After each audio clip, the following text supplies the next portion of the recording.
Lucy, how important is it to understand workloads more deeply than our engagement survey insights? Look, I think it's extremely important, Steph. I think that it really goes to, as I mentioned before, what their lived experience is and what people feel within the organisation. So I think, you know, whilst the engagement survey gives us the surface level, and often it does say things like, calls out burnout, it calls out overwork, it calls out, you know, a lot of comments about needing more resources, as we've talked about.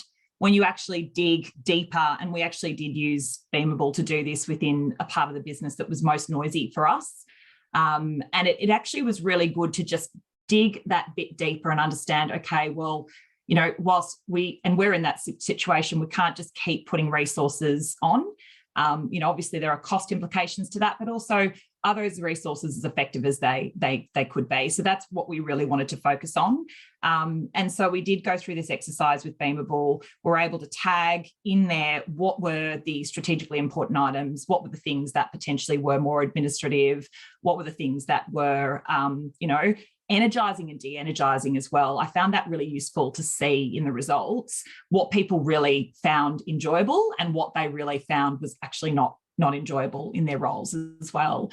And so some of the results, I mean, for one particular team, it was 50% of them said that they weren't working on strategically important items. And that was a huge insight for us to understand, so that we could really understand, well, is it because they don't understand what they're working on is strategically important?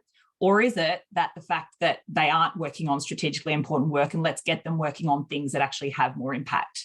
Now, we all know that people work on things that don't have direct impact to strategy, but I think it's important for us to understand what those things are and then just minimise the impact of those things. And so that's just an example of how we've done a bit of that at GPT.